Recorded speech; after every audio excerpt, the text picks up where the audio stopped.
sunnatihi ila middin. Bayan haka yan uwa, assalamu alaikum wa rahmatullah. Barkamu da saduwa a wannan yammaci na 20 ga watan Ramadan shekara ta 1427 bayan hijiran Annabi sallallahu alaihi wa alihi wa sallam daga Makka zuwa Madina, wanda kuma shine yammaci na 12 ga watan goma shekara ta 2006 miladiya.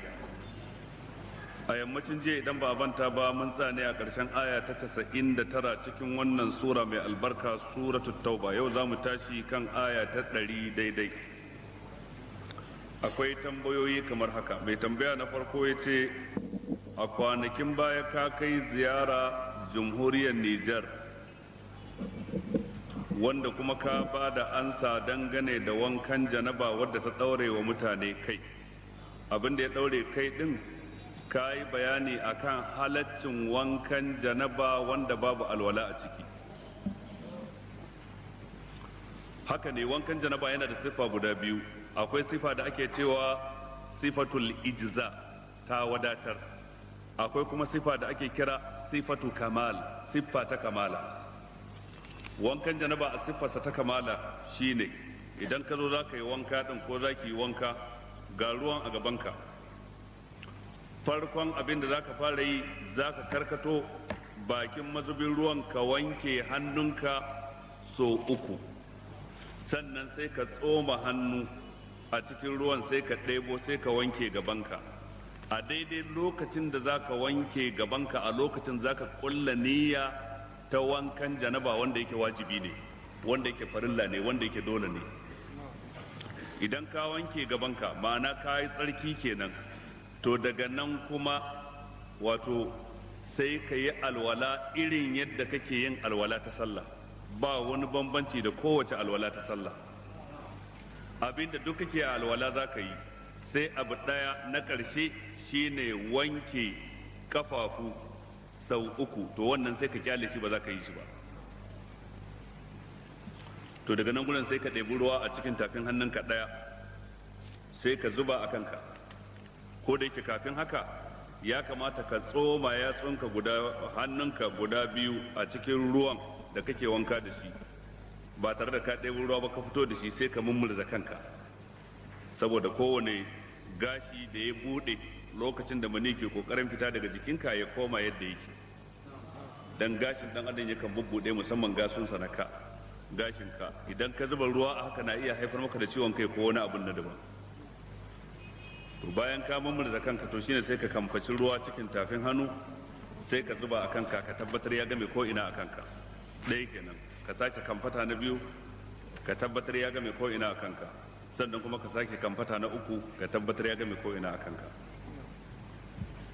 To idan kai wannan shine sai ka ɗebi ruwa ɗin kuma ka game dukkan jikinka da shi, kana mai farawa da ɓangaren ka na dama kafin ɓangaren ka na hagu, tsagen jikinka na dama kafin tsagen jikinka na hagu, ka tabbatar ruwa ya taɓa ko ina.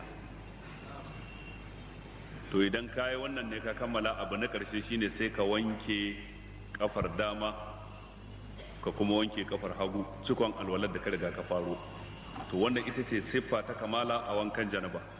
In wankan janaba ne haka ake yi, in wankan haila ne haka za a yi, in ma wanka ne na biki, jinin biki ya ɗauke, haka mace za ta yi. Bambancin su kawai shine niyya ce take bambanta su. In za ka yi wankan juma'a ma haka za ka yi, in za ka yi wankan idi ma haka za ka yi, bambanci shine niyya. To wannan ita ce siffa ta kamala. Kun ga idan kun lura da wannan siffa, wato tsarki, wato mutum ya wanke gabansa ko al'aurarsa kenan, wanda a lokacin zai kulla niyya. Daga nan gurin sai alwala, cikakkiyar alwala. Daga nan gurin sai wanke kai sau 3, kuma ruwan da mutum zai ɗiba kar ya wuce cikin tafin hannu ɗaya.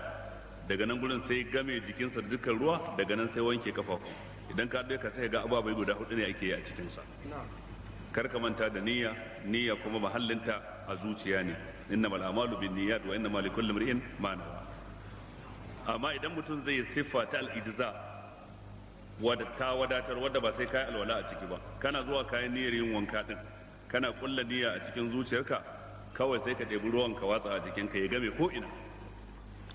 In ma wani kududdufi ne ko gulbi ko rami a gabanka ko swimming pool din nan da ke wurare, sai ka yi tsallaka fada a ciki, ka kulla niyya. Da ka fito abin da za ka yi shine abu guda 2.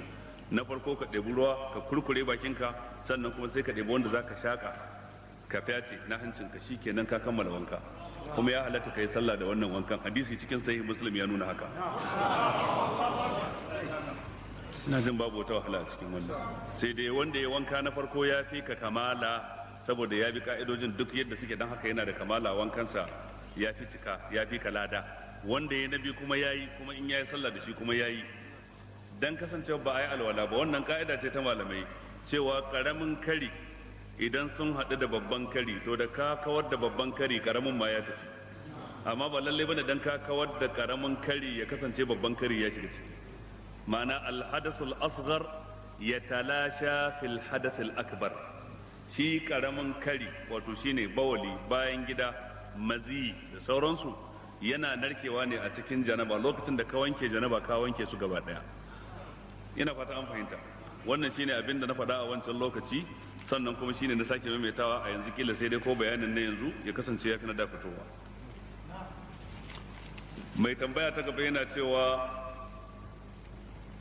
raka'atan alfajr idan mutum bai same ta ba yaya zai yi?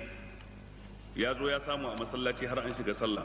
Idan da ka zo ka samu an shiga sallah ta asubahi, kai tsaye zaka yi niyya ka shiga cikin sallar asubahi, tunda manzo Allah ya ce idza uqimatis salatu fala salata illa al-maktuba. Idan an riga an tsayar da sallah ta farilla to ba wata sallah ta nafila da zaka yi. Idan ka shiga kammala sallar asubahi da kai, to ya halatta ka tashi a nan take ka yi raka'atan alfajr dinka. Manzo Allah ya ga wani mutum bayan an kammala sallar asubahi a masallacinsa, ya tashi ya yi sallar nafila raka'a biyu, sai ya tambaye shi me kai, sai ce raka'atan alfajr ce ta kuɓuce mun ban yi ba, na zo an fara sallah yanzu da aka kammala shi ne sai na yi ta. Sai manzo Allah ya tabbatar da shi bai ce yayi kuskure ba.